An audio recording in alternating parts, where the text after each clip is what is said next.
Sejam todos bem-vindos à nossa rodada 1, iniciando a nossa tarde. Vamos falar sobre diagnóstico e aspectos clínicos e gostaria de contar aqui com a presença ilustre aqui dos nossos debatedores, o Giuliano Borrelli, que esteve aqui a manhã toda aqui com a gente, ele que é médico ginecologista, especializado em cirurgia ginecológica minimamente invasiva, o Dr. Tomio Arazawa, idealizador do Endotox, médico ginecologista especializado em cirurgia ginecológica minimamente invasiva.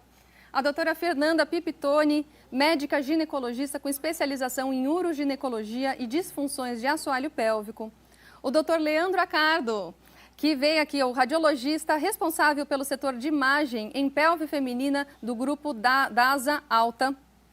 Dr. Manuel Orlando Gonçalves, médico radiologista, especialista em abdômen e pelve. E a doutora Alexandra Raffaini, que também esteve aí na nossa manhã também, médica especialista em tratamento de dores crônicas. A suspeita e o diagnóstico da endometriose começa pelos sintomas e quadro clínico.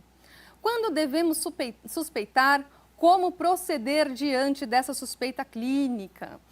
Bom, tendo esse tópico em mente, a gente vai abrir algumas enquetes para vocês aí de casa, que vão estar do seu lado direito, respondam nessas enquetes. No final da rodada, a gente vai trazer essas respostas para vocês. E vamos dar algumas perguntas-chave aqui para os nossos debatedores. Eu gostaria de começar com o Dr. Giuliano, trazendo uma perguntinha aqui para você. Como deve ser feito o diagnóstico? Por que o diagnóstico demora, em média, 8 a 10 anos no mundo inteiro? E quais as estratégias para diminuir esse tempo do diagnóstico? Perfeito. Obrigado, Lili. E acho que é uma pergunta importante para esse debate. O diagnóstico ele começa justamente com o quadro clínico, com os sintomas, como a gente sempre reforça. E é papel do ginecologista, que é o médico que acompanha, na maior parte da vida, as mulheres, identificar estes principais sintomas. De forma rápida, eu vou lembrar dos 6 Ds que utilizamos para identificar a presença desses sintomas nas mulheres que podem ter endometriose, que é a dor no período menstrual, que é a dismenorreia, a dor pélvica acíclica, aquela dor que já não depende mais do ciclo menstrual, que muitas mulheres evoluem para essa dor com o tempo da evolução da doença. Dores cíclicas, tanto para urinar como para evacuar, que seriam a disúria e a disquesia.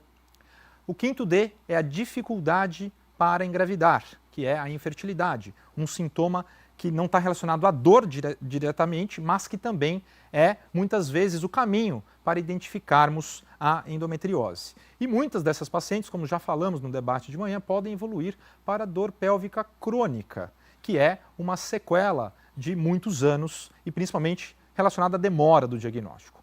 Tendo esses sintomas, o exame físico ginecológico, que o ginecologista precisa fazer cuidadosamente, já pode nos trazer vários indícios de que temos a suspeita da doença. E baseado nessa junção dos sintomas clínicos, do exame físico, partimos para exames de imagem. E nós temos 2 principais exames de imagem para auxiliar no diagnóstico da endometriose, que serão explorados ao longo do debate. A ultrassonografia transvaginal com preparo intestinal e a ressonância magnética de pelve e abdômen, também realizada com preparo intestinal. E para finalizar, por que o diagnóstico leva de 8 a 10 anos em média, em boa parte do mundo, nos principais países, incluindo os países desenvolvidos? Porque um dos principais problemas é a normalização desses sintomas que eu acabei de mencionar, tanto por parte dos profissionais da saúde, que muitas vezes no início dessas queixas consideram essas queixas de cólicas menstruais normais, e as pacientes acabam normalizando também esses sintomas por ouvir dos profissionais de saúde que essas cólicas fazem parte da vida da mulher. Então, a normalização, que foi colocado como principal fator de atraso no diagnóstico em um estudo recente publicado agora em 2021, deve ser combatida. E como mudar isso? Que é a última pergunta, a última parte da pergunta, começando pela conscientização. Então, este é o principal objetivo deste evento que é conscientizar. Com a conscientização, conseguimos reverter este processo, esse tempo de diagnóstico. Muito bom, Gil. E ainda corroborando pela sua fala aí, né, a normalização desses sintomas também contribui um diagnóstico, às vezes errôneo, eu digo errôneo, porque às vezes o exame de imagem que é solicitado nem sempre é o mais adequado, né? E aí vem a minha próxima pergunta para o Dr. Manuel e o Dr. Leandro. É muito comum pacientes chegarem com diversos exames de imagem, ultrassom, ressonância normais, porém com sintomas extremamente sugestivos de endometriose. Por que isso acontece com tanta frequência? Bom, isso é muito comum por alguns fatores, na verdade. O primeiro é que quando a mulher vai para um exame de rotina, ultrassonografia transvaginal ou uma ressonância mesmo, o médico que vai analisar e vai fazer o exame, vai fazer a análise eventualmente da ressonância, não é um especialista. Em São Paulo você vai ter alguns centros que vão ter especialistas fazendo esse tipo de avaliação, mas praticamente em todos os lugares do mundo você vai ter generalistas que vão basicamente olhar útero e ovários. Então, se você tiver, por exemplo, um mioma, se a paciente tiver um mioma, tudo bem, provavelmente quase 100% dos exames serão positivos e dirão que existe a patologia, que existe o mioma. Se você tiver uma endometriose, as coisas mudam muito, porque a endometriose, ela normalmente pode até acometer ovário, por exemplo, mas ela, a maior parte das vezes, está no peritônio, que é uma capa que reveste o abdômen por dentro. Então, no exame de rotina, o médico não vai olhar isso. Ele vai olhar o útero, ovário. Se tiver um cisto de ovário lá que lembre uma endometriose, tudo bem, pode ser que comece um processo de investigação mais detalhada, mas, uma maior parte das vezes, ele não está nem no ovário, esse médico não vai examinar essa região. Segundo, a endometriose é extremamente complexa. Então, ela pode ocorrer em muitos lugares, desde a pelve até o diafragma, por exemplo, aqui em cima, na divisão entre o tórax e o abdômen. E ela pode ter tamanhos extremamente variados. Você tem endometriose de 1 milímetro ou menos, como se fosse uma mancha de pele, até ter grandes cistos, grandes processos aderenciais, quer dizer, as estruturas pélvicas coladas. Ou seja, ela tem centenas, milhares de apresentações. Eu até sempre comento com as pacientes, eu faço isso há 20 anos, e eu sempre falo para os pacientes que, olha, todo dia eu tenho alguma dúvida, todo dia talvez eu aprenda, ou toda semana eu aprendo alguma coisa nova, de tão complexa que é a doença. Então, claro que existem formas de você melhorar isso, a gente está fazendo isso no decorrer desses últimos anos, quer dizer, treinando pessoas, dando informações gerais para os mesmos generalistas para procurarem pelo menos os sinais mais óbvios de endometriose, mas continuamos tendo muitos falsos negativos, principalmente. E tem que lembrar também que existem falsos positivos. Então, ou seja, o paciente não tem nada e vai com uma suspeita de endometriose e um centro não especializado vai dizer que a paciente deve ter uma endometriose.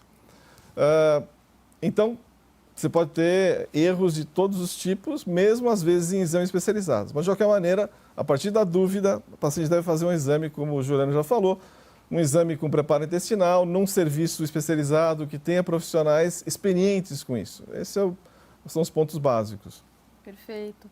Leandro, você concorda com essa visão e você vê alguma diferença nesses diagnósticos na ultrassom e ressonância, que às vezes fala, ultrassom deu normal, vamos pedir uma ressonância, você acha que isso vai complementar ou mesmo assim precisaria ser com alguém especializado? Concordo com todos os comentários do Manuel. Os dois métodos são excelentes para o diagnóstico de endometriose, não só para o diagnóstico, mas para o mapeamento, porque muitas vezes a paciente já vem para a gente com o diagnóstico típico de endometriose feito pelo ginecologista, seja pelo quadro clínico ou pelo exame físico, e cabe a gente fazer o mapeamento. Os dois exames são excelentes para isso. É lógico que existem vantagens e desvantagens de cada método.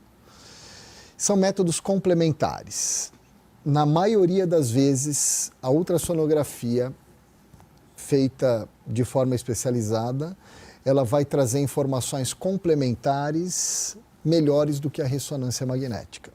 Apesar da ressonância ser um método superior, por exemplo, para avaliação da endometriose quando há suspeita de lesão no diafragma, porque o ar do pulmão atrapalha no ultrassom, ou para lesões que se estendem muito para a região de nervos pélvicos somáticos, perto da coluna.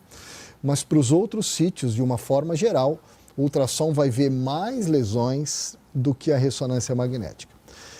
Talvez a única complementação que eu faria com relação ao que o Dr. Manuel comentou é que os exames de imagem que não mostram lesões, para uma paciente que tem um quadro clínico sugestivo de endometriose, eles não descartam essa possibilidade. Então, para endometriose, eu costumo dizer que tamanho não é documento para sintomas. Existem lesões que são extremamente pequenas, superficiais, que a gente não consegue identificar por nenhum método de imagem, e a paciente tem os sintomas típicos e certamente são essas lesões que às vezes a gente mal consegue enxergar que estão provocando esses sintomas. Perfeito, Leandro.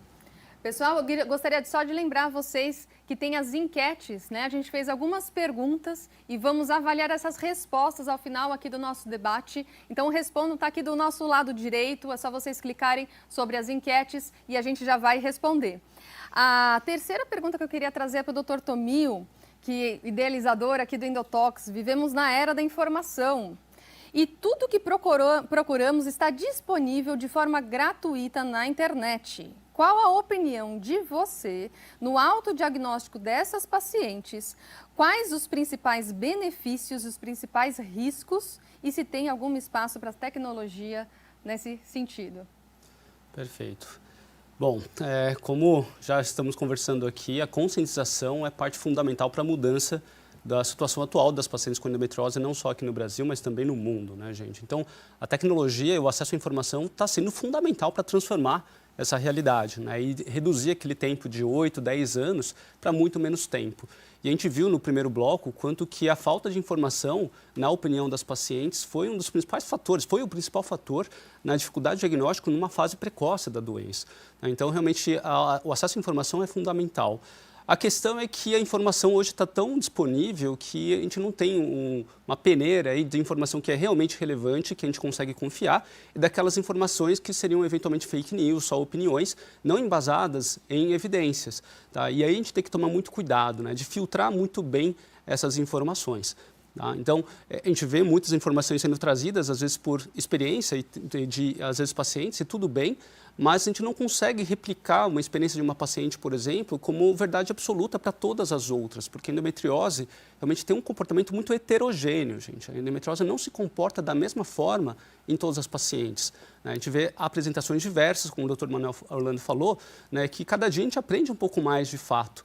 Tá? Então, essas informações precisam, apesar de estar extremamente disponíveis hoje em dia, é importante filtrar, e por isso que a gente está trazendo aqui tantos especialistas para trazer essa informação de qualidade para vocês, né? E a partir de então usá-las com muita responsabilidade, né? Mas transferir essa responsabilidade não só para os profissionais de saúde, mas também para vocês. Né? É importante balancear isso. Né? O cuidado à saúde é um cuidado de corresponsabilidade mesmo, essa divisão de responsabilidade entre profissionais e o próprio paciente. Então, eu acredito muito no poder de transformação dessas informações, contanto que, naturalmente, seja trazida aí de forma responsável.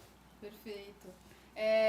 Eu acredito muito, né, que a informação ela traz uma forma de educação, mas nada substitui uma consulta médica, né? A pessoa que de fato vai estar lá para te cuidar, para fazer o seu diagnóstico, para propor o seu tratamento, é o responsável pela sua saúde, acaba sendo o médico. E as informações que você acaba adquirindo nas redes sociais ou na internet, elas são muito mais para uma educação sua.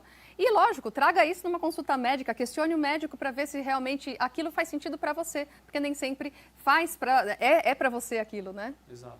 E a questão do autodiagnóstico, né, realmente precisa ter cuidado, né, junto com essas tecnologias, porque precisam ser validadas, né, e, naturalmente se identificando com dores que o Juliano falou, dor na relação, cólicas, dor crônica, dor para evacuar, por exemplo, fala assim, nossa, eu tenho todos esses sintomas, né? Provavelmente tem endometriose, mas isso precisa ser validado com uma avaliação médica, com exames especializados, justamente para juntar essas informações e chegar à conclusão. Né? Um diagnóstico médico ele não é feito simplesmente com um exame isoladamente, nem com a história isoladamente. É a combinação de todos os fatores que levam realmente ao diagnóstico mais preciso. E a tecnologia, não tenho dúvida que vai dar acesso a isso, porque quantos especialistas, seja ginecologistas especializados ou radiologistas, né, por exemplo, ou diversas áreas de atuação, tem disponível, né? São muito poucos, então a gente precisa disseminar isso de outra forma. Né? É impossível pensar que a gente vai ter tantos especialistas para cuidar de 7 milhões de brasileiras. Exato. Queria Pode só falar. aproveitar o gancho da tecnologia, aproveitar os dois amigos e colegas aqui radiologistas. A gente ouve, desde que surgiu a inteligência artificial, que a radiologia é uma das áreas que mais vai poder se aproveitar dessas tecnologias. E aí, talvez para o ultrassom, nem tanto, eu queria saber, entender de vocês se para o ultrassom sim, e se na ressonância já existe isso, né? Da máquina, do computador, por learning machine, conseguir já identificar as alterações. Como que vocês têm sentido já essa transformação? Se já existe, já está nessa fase de transformação? Bom, eu participei de um projeto alguns meses atrás com a IBM, exatamente na área de ressonância, porque na área de ultrassom é um exame dinâmico que normalmente é feito manualmente. Até antigamente se fez automático de mama, por exemplo, chegou a se tentar, mas no abdômen, no pelve, não tem como, né? Na tecnologia conhecida não tem como. A ressonância, como é um exame estático, então se pensa sempre, por exemplo, em neurologia, você já tem, por exemplo, máquinas lendo os exames inicialmente num hospital, para triar esses exames para o especialista. Tem um sangramento, por exemplo, no cérebro, aí ele vai para um especialista logo, rapidamente, para tomar conduta. No caso da pelve, a gente fez um primeiro trabalho sobre isso, um trabalho piloto, e aí o pessoal da inteligência artificial, inicialmente, a gente deu os parâmetros e tal, eles falaram, nossa, fantástico, nossos resultados aqui estão muito bons. Legal. Já não acreditei, mas tudo bem. Aí peguei, então vamos fazer o seguinte, vamos fazer agora duplo cego, né? Que é um trabalho que a gente mostrava como era e ele colocava na máquina. Bom, foi um absoluto fiasco. Então, o que acontece diferente, por exemplo, no cérebro, que dá para você usar bastante, talvez no joelho, por exemplo, estruturas estáticas, e o abdômen. O abdômen tem a questão de o intestino, por exemplo, estar em posições diferentes o tempo todo, você ter movimentos, você ter diferença de anatomia entre as pessoas extremamente grande. Então, talvez um dia, eu e o Leandro não estaremos aqui, graças a Deus, então não vamos perder o emprego, mas um dia isso vai acontecer. Inclusive, talvez não seja uma ressonância, né? Seja um daqueles equipamentos de Jornada nas Estrelas, né? Um screening, que o cara passa só um negocinho na sua frente. Mas no momento atual, depende muito daquela coisinha que está em cima da cadeira, né? Que fala com o paciente, com o médico que manda o exame, e depende também razoavelmente do equipamento, da qualidade do equipamento. Perfeito.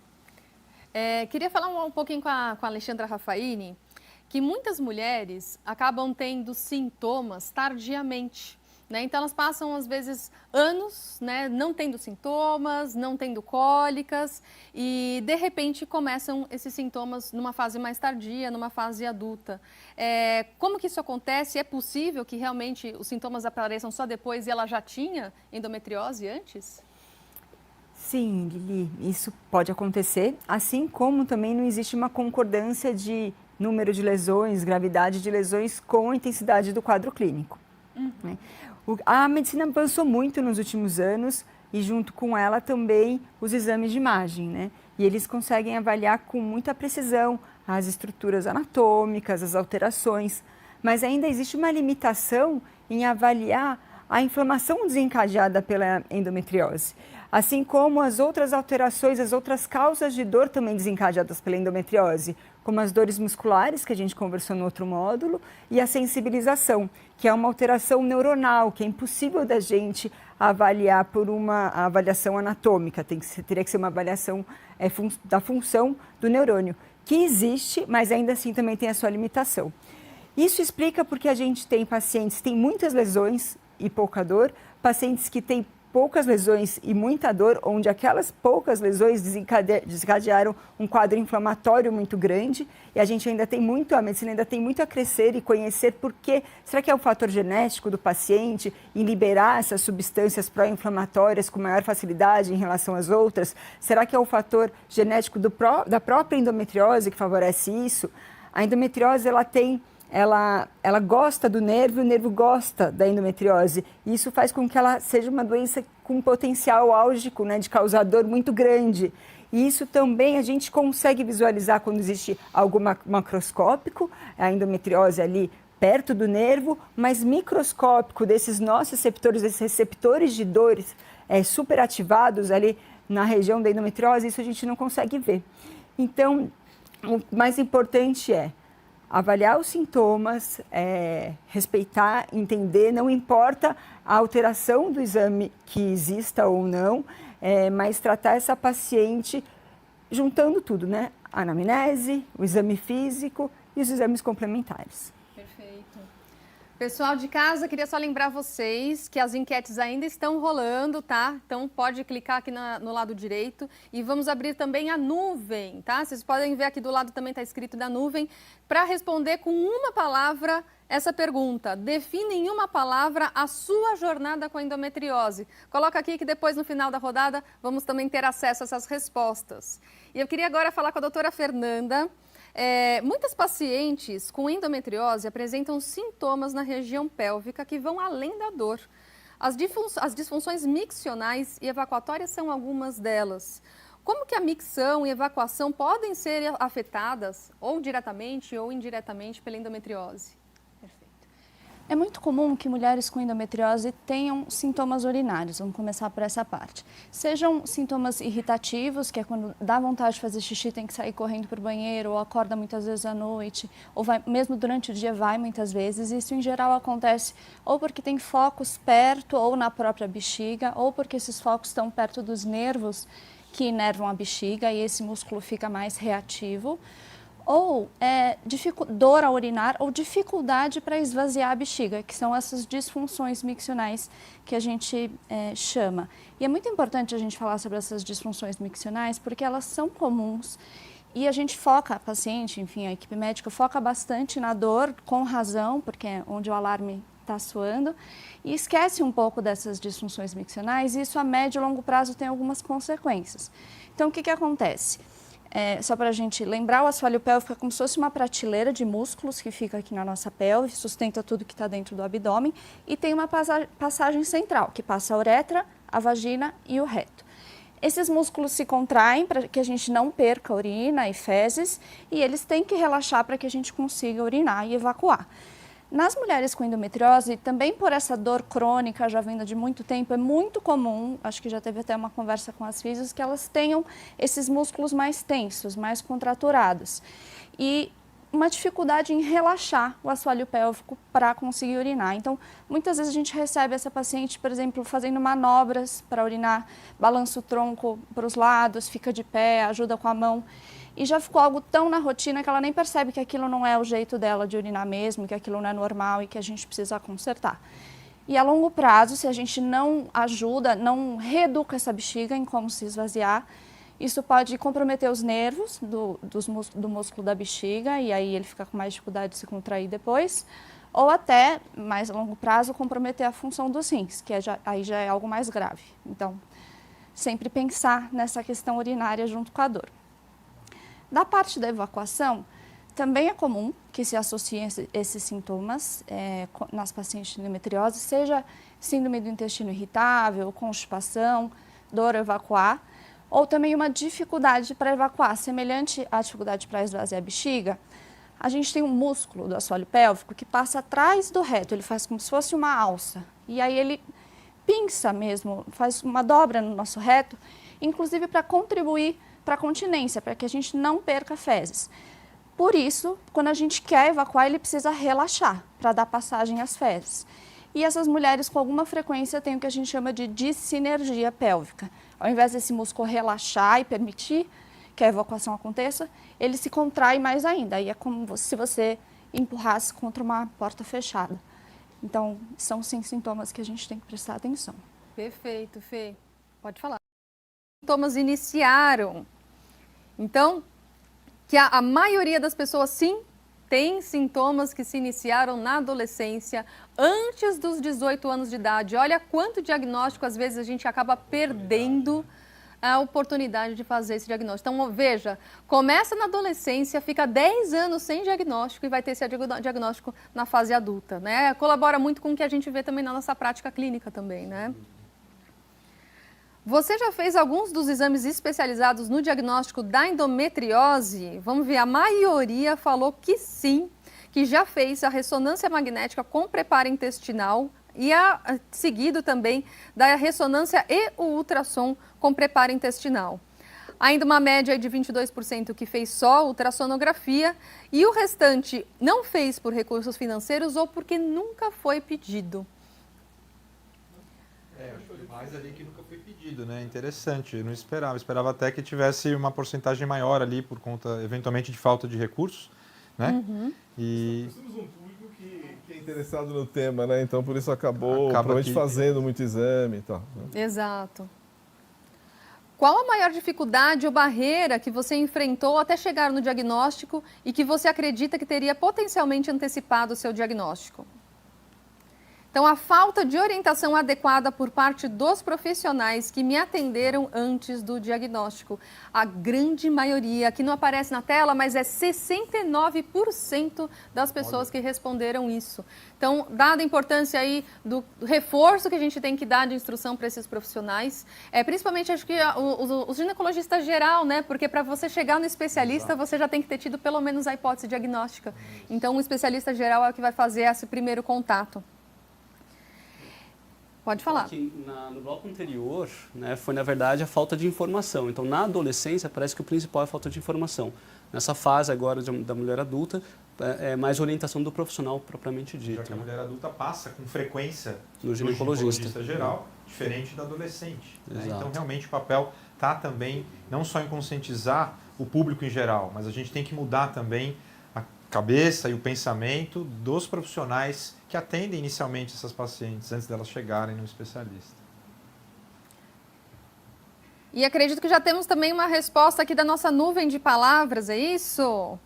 A nossa nuvem de palavras, então, para as mulheres aí identificarem com uma palavra a sua jornada com a endometriose. Temos informação, força, desafio, revolta, dificuldade, acolhimento, aceitação. Olha quanta coisa, né? E veja que assim, a nuvem de palavras ela mostra a palavra maior é com que teve mais respostas. O que teve mais foi dor, mas mesmo assim a gente não vê nenhuma que se sobressai. Exato. Então olha quanto sentimento que existe aí nessas mulheres, né? Muito bom.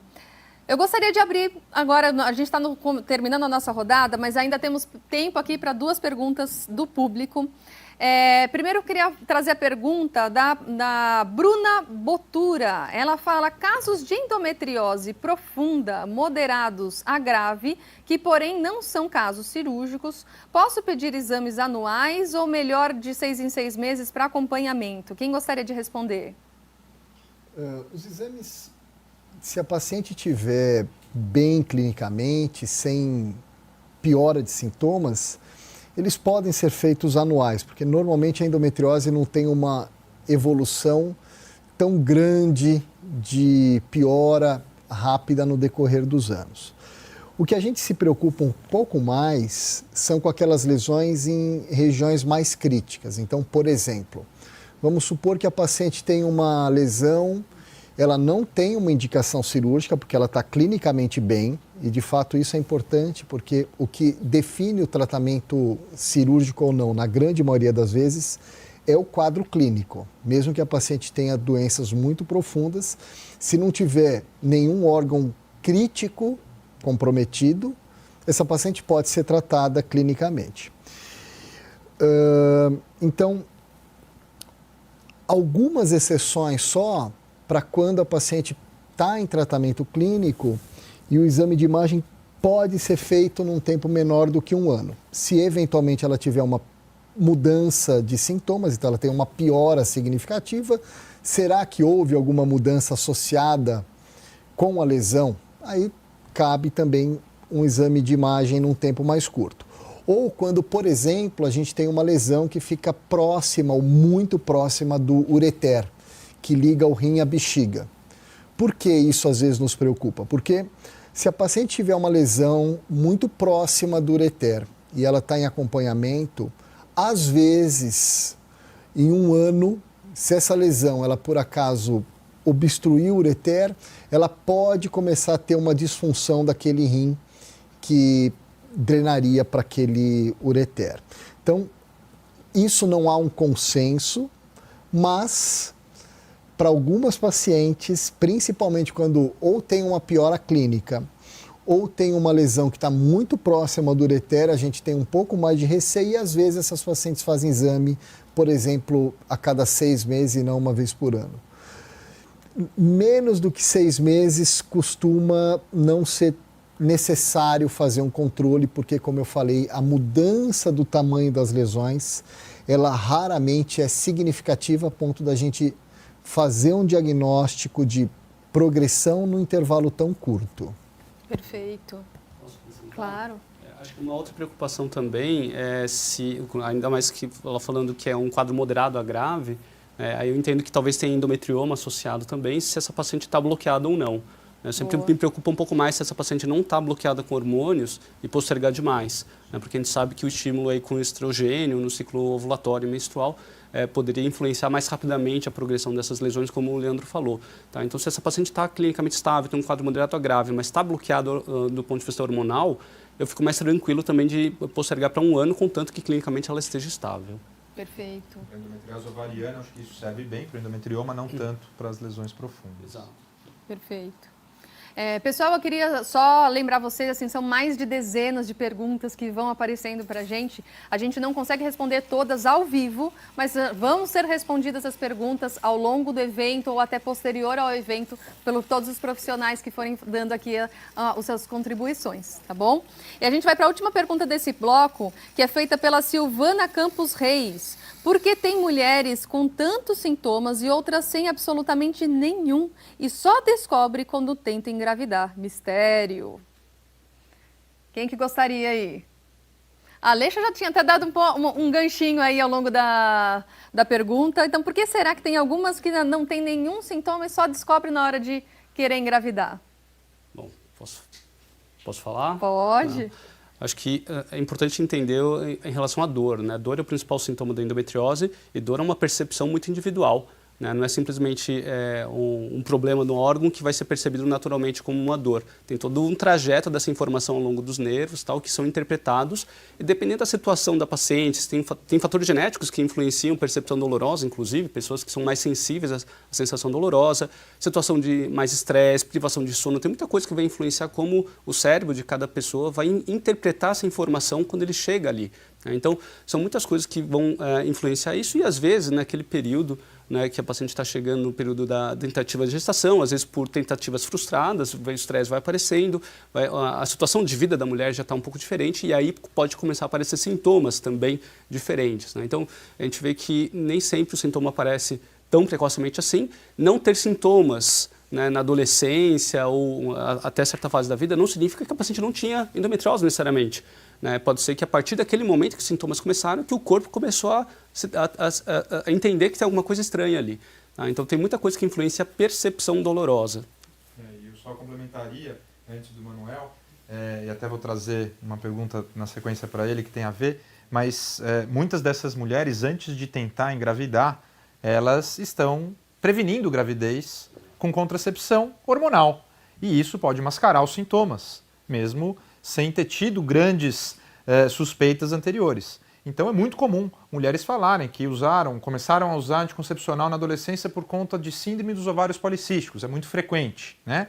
E elas mantêm o uso por 15, 20 anos. Aos 35, elas estão casadas, param para tentar engravidar e aí podem começar a ter sintomas ou podem ter dificuldade para engravidar e a endometriose é uma das principais causas dessas duas situações.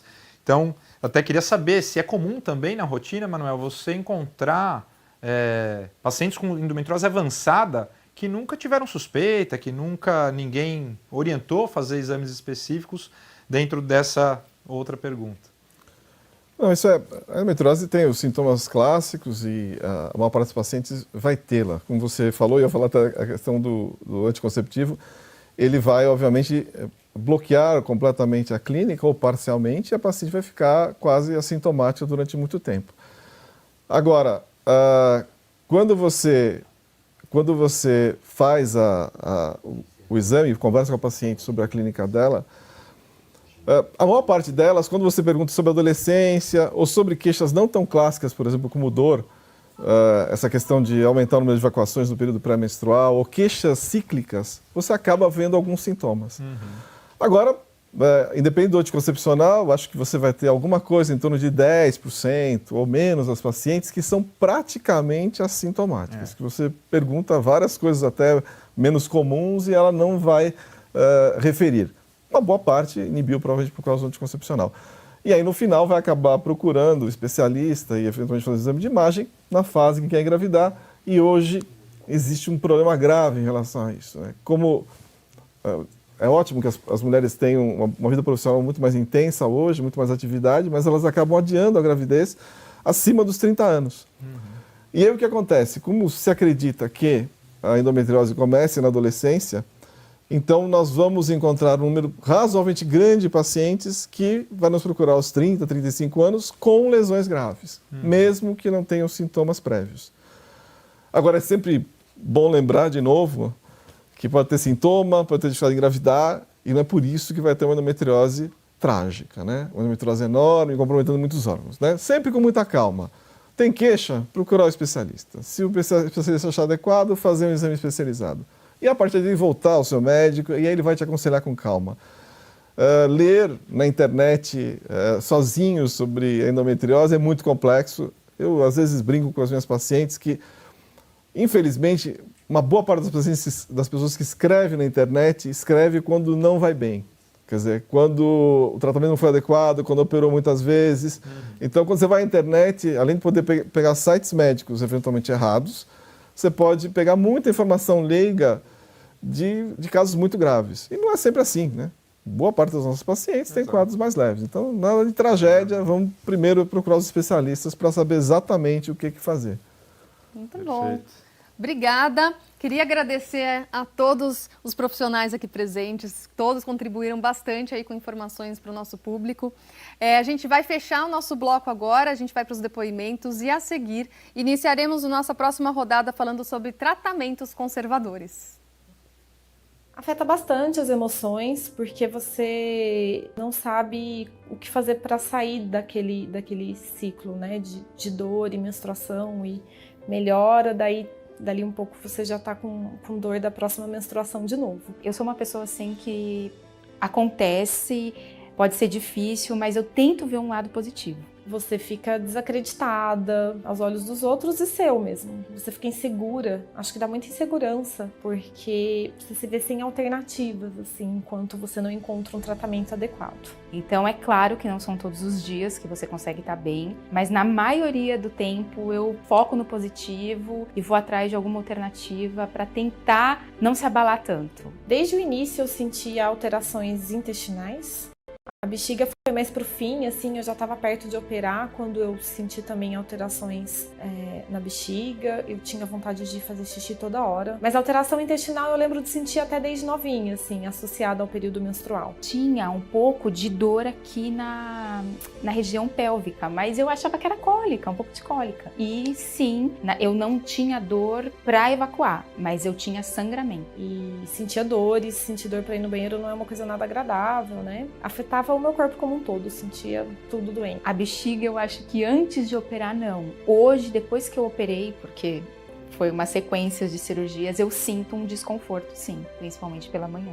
O que mais marcou foram as expectativas e as frustrações. Lidar com isso não foi fácil. Cada vez que refazia uma cirurgia, não, vai dar tudo certo, a gente vai conseguir seguir a nossa vida normalmente, e vinha a frustração. Foi complicado, porque foi um ano de cirurgias. Tinha libido, sim, eu senti uma diferença enorme quando eu parei o remédio, mas você fica focado em outras coisas. Eu acho que foi lidar com esses altos e baixos. Eu acho que você precisa ter um grau de amadurecimento muito grande para entender isso. Eu tive a sorte de ter um marido compreensivo e, embora eu vivesse com dores, tinha dor na relação, mas era uma coisa que a gente conseguiu manejar. A gente tinha manejo para isso e compreensão, respeito, mas a dificuldade de engravidar associada à endometriose, ela comprometeu a vida sexual do casal. Hoje eu me sinto uma pessoa com muito mais libido do que antes. E eu já fiz a cirurgia, então acredito que isso também mexa bastante, né?